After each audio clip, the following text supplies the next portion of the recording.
chuvosa de dezembro, estamos na Universidade de Coimbra, no célebre Pátio das Escolas, aqui bem junto à Faculdade de Direito. Mas não lhe vamos falar de leis, vamos antes falar de ciência e vida com a professora Helena Freitas. Muito bom dia, obrigado por nos receber. Obrigada também. Foi galardoada recentemente com o prémio Ciência Viva, um grande prémio que distingue a sua carreira académica, mas também, sobretudo, lembrando que há carreiras académicas que têm uma participação cívica muito forte. É um prémio que encaixa na sua vida como uma luva. Bom, muito obrigada. Eu também, fiquei muitíssimo feliz e grata pela atribuição deste prémio, de facto, porque senti que de alguma forma, assim, é um reconhecimento da minha carreira científica e académica, mas também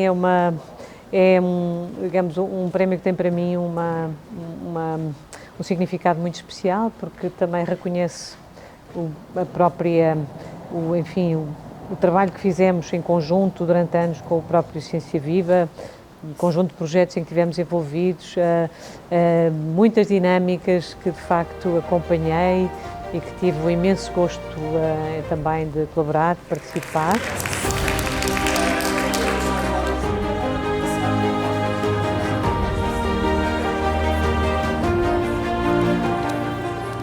É uma agenda e uma agência e um programa que celebra uma visão do professor Mariano Gago, que também é uma pessoa que tenho um enorme respeito, que eu penso que foi um transformador da política científica em Portugal. Mostrando que a ciência é algo também ao serviço da humanidade e das pessoas, fora também de portas, não é? Das instituições de ensino. Sim, desde logo essa questão, portanto, de facto, a ciência é um compromisso social, é um contrato social, portanto, tem exatamente essa missão. Um cientista é um missionário exatamente do saber e da capacidade de transportar esse saber também para a formulação das soluções que a humanidade precisa. E, portanto, eu penso que isso tem sido muito visível. Os últimos anos foram particularmente pródigos nessa mensagem. Percebemos, por exemplo, na pandemia, a relevância da ciência no momento crítico, no momento em que sentimos que, de facto, era importante que a ciência nos trouxesse soluções. Portanto, essa é uma mensagem forte que a Ciência Viva sempre procurou protagonizar, mas, por outro lado, também o papel da educação para a ciência, a educação para a sustentabilidade, a educação para, de facto, também, digamos,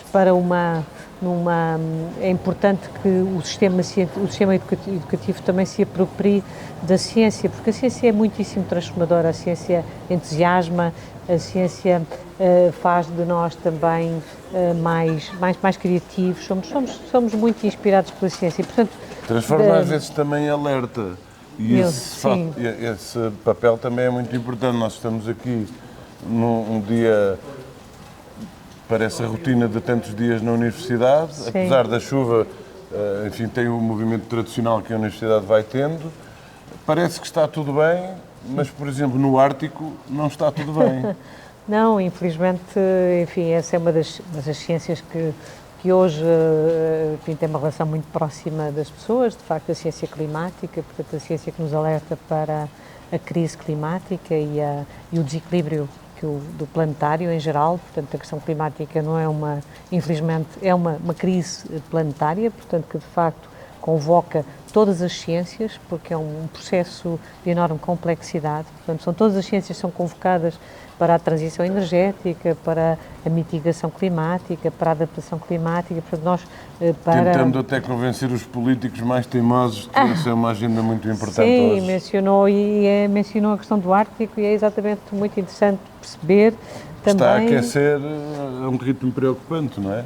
Bem, esse processo sim, mas para além disso a ciência hoje está à procura de sempre à procura, a perceber exatamente o que é que está a acontecer, porque hoje percebemos que a questão do Ártico não é apenas na relação entre aquilo que é o gelo que nós identificamos nos glaciares, mas também a relação entre os oceanos e a atmosfera. Há também ainda muitas incógnitas por debaixo de toda aquela massa polar, portanto, estamos hoje a perceber que é o aumento da temperatura, mesmo que muito pouco, digamos, enfim, relevante aparentemente, tem uma importância extraordinária. O aumento da temperatura debaixo das grandes massas polares tem também um impacto muito grande portanto, naquilo que estamos a observar, porque de facto o aumento da temperatura oceânica também se reflete depois na alteração climática. E, portanto, há muita incógnita ainda, muita coisa por conhecer, e esse é o encanto da ciência. Portanto, estamos também não é fácil. à procura. Quem acompanha, por exemplo, as suas redes sociais percebe que tem um permanente cuidado de partilhar com o mundo dos mortais como eu esse tipo de preocupações. Às vezes não é fácil porque a ciência é muito complexa e levá-la até às pessoas no dia-a-dia é um trabalho que requer que desmonte muitos conceitos, que explique mais de forma mais simples. Não é fácil isso para quem tem uma carreira académica tão profunda. É um tremendo desafio, mas eu penso que é da maior importância. Portanto, como dizia há pouco, eu penso realmente que a ciência é este compromisso com as sociedades, de facto, na procura de soluções.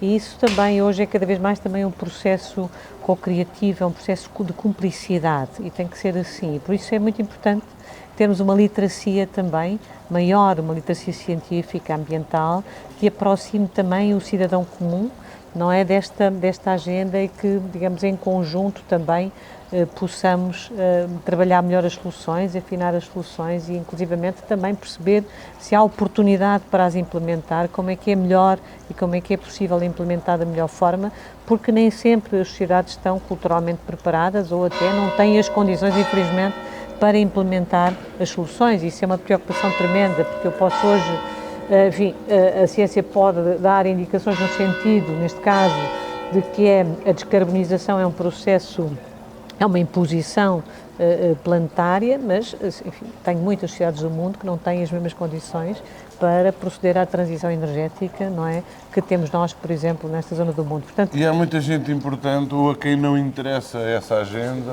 ou que, eu não digo que não entenda, vai fazendo de conta que esse não é um problema. Sim. Isso é difícil de gerir, porque todas as instituições mundiais que servem para alertar o mundo dos problemas mais concretos estão a ter uma barreira com os principais políticos do mundo, alguns deles, pelo menos. Não, essa é uma questão muito pertinente, porque vivemos um tempo em que, de facto, enfim, a crise, enfim, esta que estamos a crise ambiental é uma crise planetária, de escala planetária, e por isso, digamos, a ciência continuará a produzir conhecimento para alimentar, digamos, as soluções e para providenciar os dados que são necessários também à fundamentação da decisão política, mas, enfim, se não tivermos contextos que permitam esse entendimento, contextos, enfim, multilaterais, que permitam a criação, a geração de consensos a essa escala, torna-se muito mais difícil, e não há dúvida nenhuma que temos hoje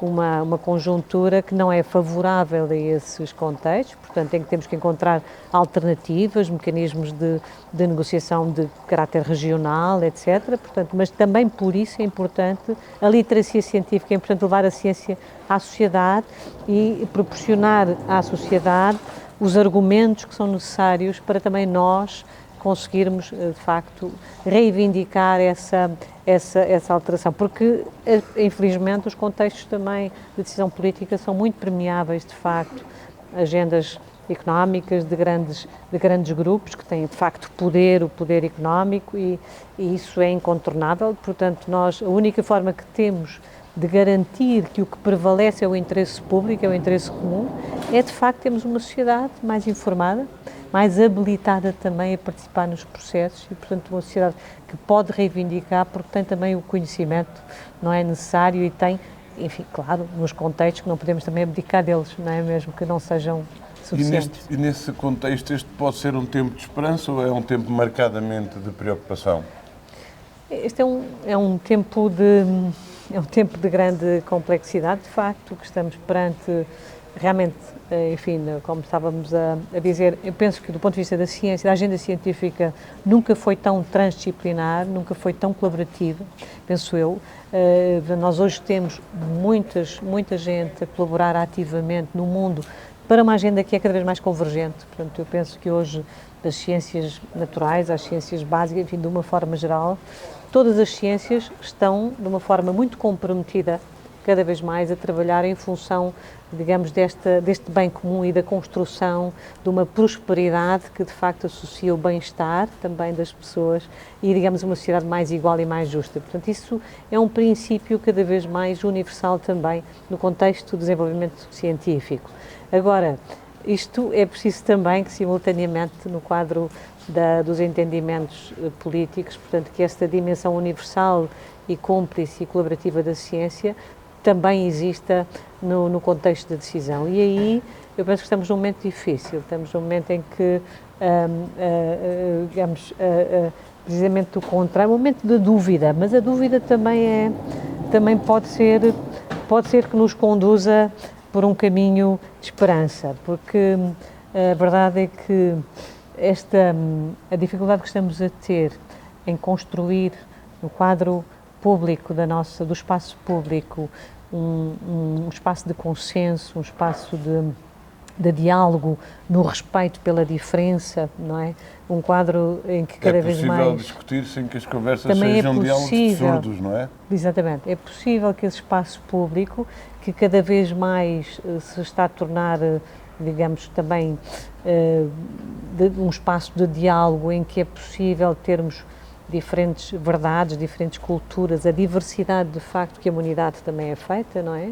Esse também pode ser um espaço de encontro. De momento parece um espaço de grande divergência, de conflito, em que prevalece depois, digamos, aquelas argumentos e aquelas narrativas que aparentemente são mais fortes mas também eu espero e tenho grande esperança que este turbilhão de argumentos e de narrativas que nos suscitam agora muita inquietação e muita insegurança, muita incerteza face ao futuro, seja também um momento de oportunidade para percebermos que a humanidade pode realmente abraçar uma agenda universal, não é? De facto apoiada no conhecimento que hoje temos, mas também o conhecimento tem que ser também um tempo e uma agenda de aproximação também à dimensão humana. Eu penso que nós fomos capazes de fazer em 1948 o grande código da universalidade e do compromisso planetário, que é de facto dos direitos humanos, e portanto conseguimos fazer isso há tantos anos atrás.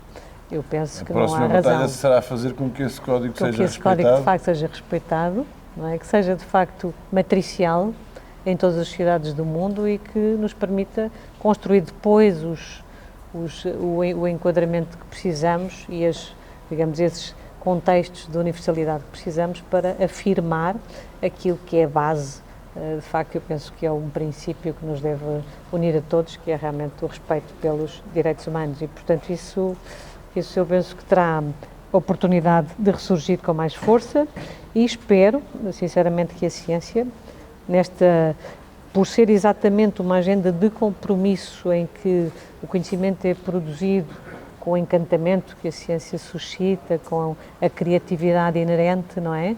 Mas também com a capacidade de colaborar cada vez mais, é assim que a ciência acontece e se afirma e, portanto, esse conhecimento tem que nos fazer de facto acreditar que há um caminho, de facto da colaboração, um caminho da construção de um planeta que é capaz, enfim, de uma humanidade que é capaz de afirmar a prosperidade num compromisso de bem-estar coletivo.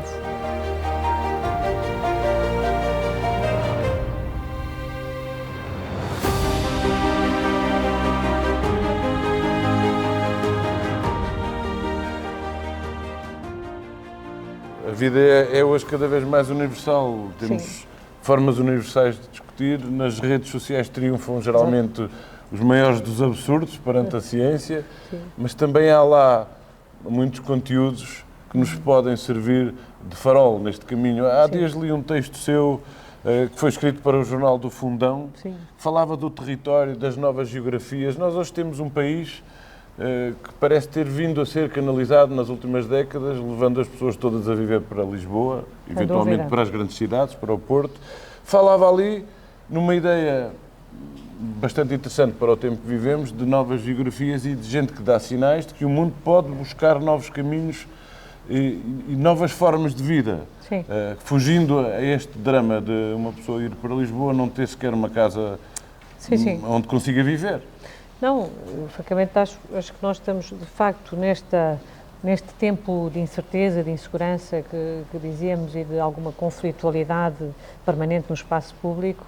Eu sinto, enfim, que simultaneamente se nota a emergência também de um quadro de valores alternativo que configura também a escolha de vida, não é, para muita gente e faz sentido que seja assim. Portanto, os territórios podem ser tremendamente produtivos e podemos ter, de facto, é certo que hoje a humanidade, enfim, a espécie humana escolheu, digamos, o espaço urbano para viver. Portanto, nós hoje somos, enfim, o último relatório das Nações Unidas aponta para 81%, portanto é uma fração brutal da humanidade que, de facto, escolheu a cidade como ambiente para viver, como o território em que quer viver, e estamos a falar de todo o tipo de cidades, de megacidades, de cidades de média dimensão, e, portanto, essa é a expectativa. Mas não está a ser muito sustentável, não é essa via? Mas eu penso que, portanto, nós também não temos que separar esta ideia do urbano ao rural, esta separação física em que estamos muito condicionados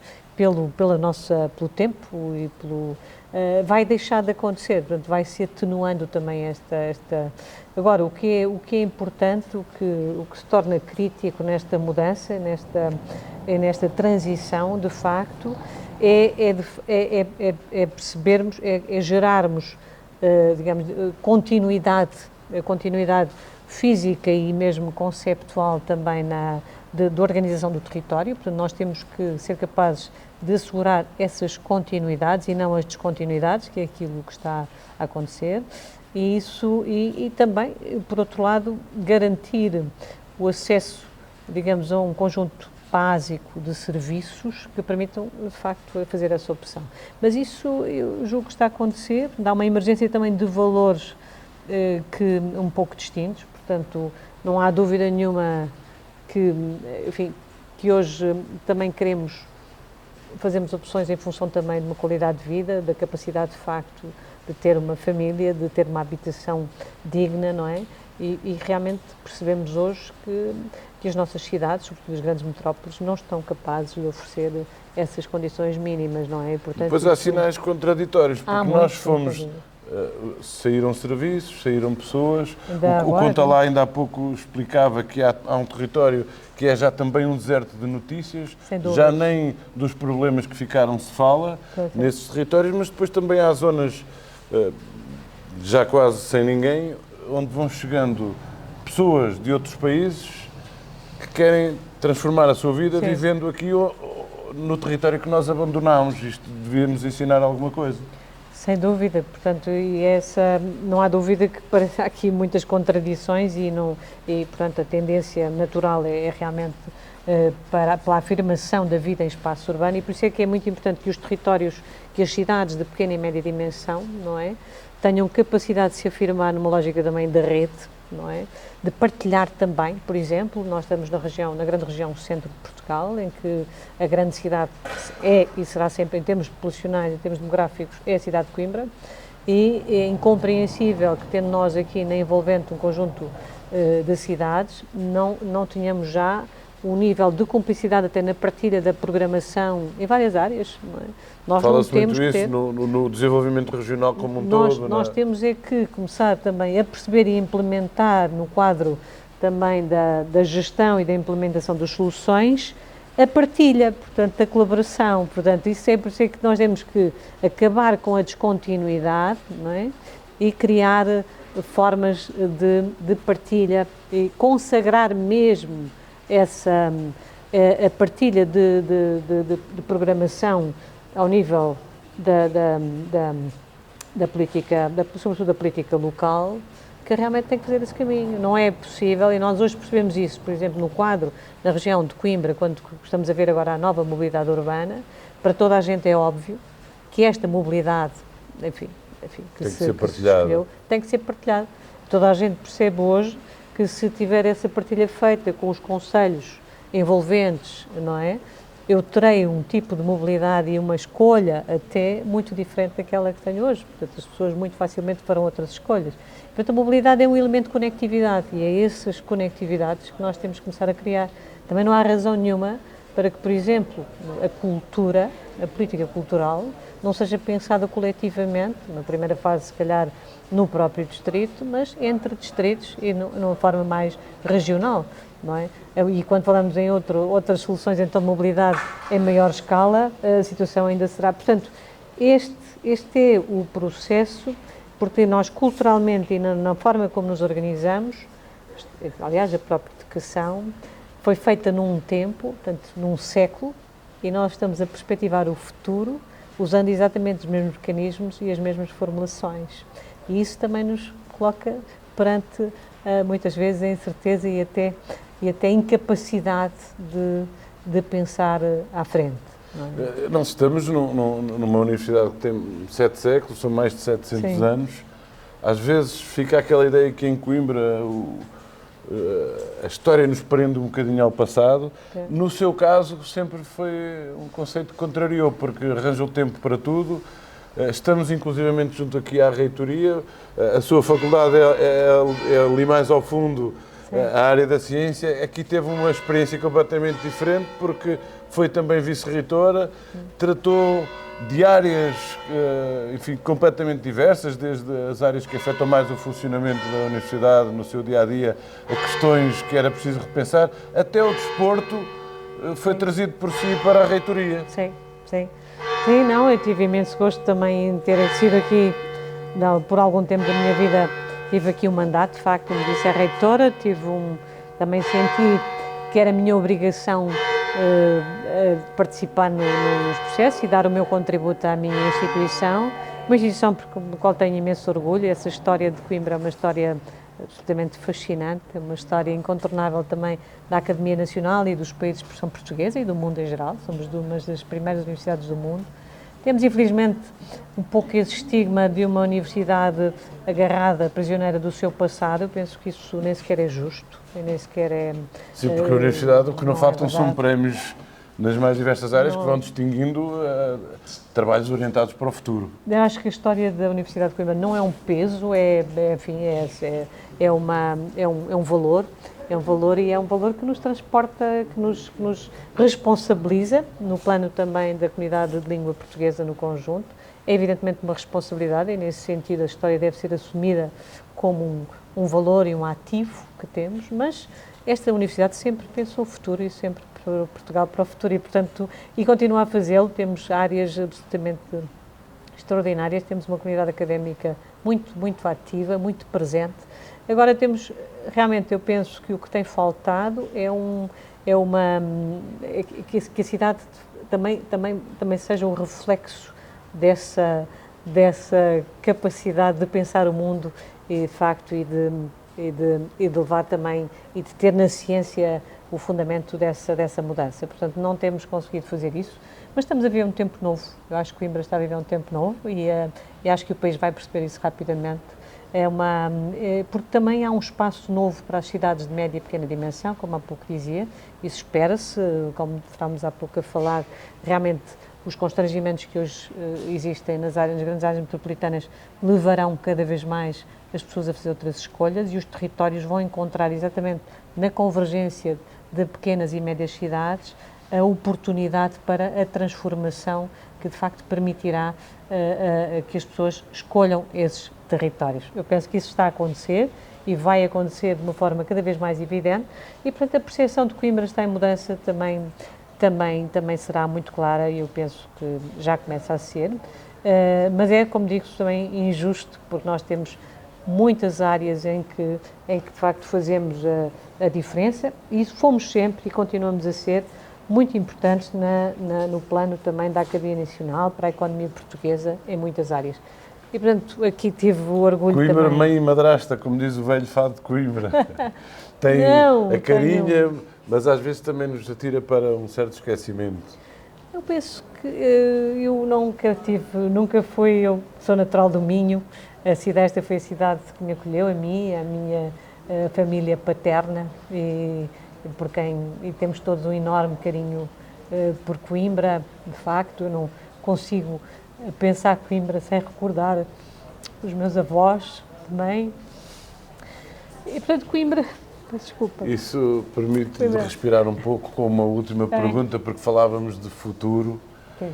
E eu dava um salto ao passado para matar uma curiosidade que, ao conversar consigo, e quem nos ouve com certeza terá, onde é que começou o seu sonho de mulher da ciência, o sonho académico? Não começou no dia em que chegou à universidade, com certeza. É algo que já trazia dos tempos de menina e da escola? Não, eu que estava há pouco a mencionar os meus avós paternos, porque de facto a minha avó era transmontana e o meu avô paterno minhoto, e tinham 8 filhos, vieram estudar para... Queria a minha avó transmontana, queria que os 8 filhos viessem estudar para a Universidade de Coimbra, e portanto, de facto, essa missão que ela teve na vida, de alguma maneira, eu sendo a neta mais velha, talvez me tenha influenciado nesse sentido, portanto, de um respeito e de um carinho grande pela universidade, enquanto também, digamos, o dito elevador e promotor, de facto, de uma vida que pode ser diferente. Essa minha avó materna, que tinha nascido, portanto, em Trás-os-Montes, ela dizia muitas vezes que é preciso que o futuro seja diferente, é preciso proporcionar outras condições de vida às pessoas, e ela acreditava que a universidade era a grande força desse caminho e desse processo. E por isso, talvez isso tenha influenciado, mas também, realmente, desde muito cedo, eu abracei a causa da conservação da natureza e, portanto, e como é uma urgência, e foi sempre e cada vez mais uma urgência, nós perdemos natureza todos os dias, não é? E, portanto, e isso vai necessariamente ameaçar a nossa existência coletiva, porque sem natureza, da qual somos parte, nós somos parte da natureza, embora tendamos a esquecer, nós, se degradamos a natureza, degradamos também a nossa própria existência, a nossa vida, não é? Sempre que estamos a contaminar os solos, a água, as nossas condições de vida, estamos também a incapacitar e a prejudicar a nossa condição de vida, e, portanto, a saúde do ecossistema é a nossa saúde, e, portanto, também por isso eu penso que esta cidade, tendo esta universidade como também impulsionadora de uma agenda de conhecimento, a cidade hoje pode abraçar e deve abraçar esta ideia de uma saúde global. Portanto, de facto, nós temos na área da saúde, na área do ambiente, temos áreas verdes notáveis, temos um rio, que de facto é um grande rio português, não é? E que vem de uma zona incrível que a região centro tem, da nossa Serra da Estrela, e que vai até à nossa costa fantástica, portanto, à Figueira da Foz. Temos uma região absolutamente extraordinária, de uma riqueza natural única, não é? Muito produtiva, portanto, muito diversa, com muita herança biocultural também, portanto, que marcou a história de Portugal, não é? E, portanto, isso são coisas que só nos podem entusiasmar e capacitar para continuar a fazer um caminho de afirmação, não é, de um país que é singular também no contexto do mundo. Somos um país com uma diversidade cultural magnífica, com uma genética que nos coloca em todos os cantos do mundo.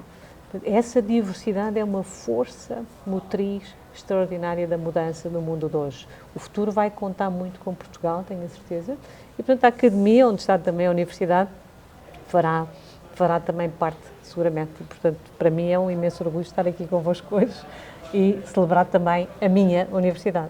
Professora, muito obrigado. Que bela lição nos deixa, a que juntou a preciosa lição da sua avó, e aqui eu junto o meu desejo que a neta continue sempre, teimosamente, trazendo a ciência aos nossos dias para que ela faça diferença nas nossas vidas coletivas. Muito obrigado. Muito obrigada também. Obrigado.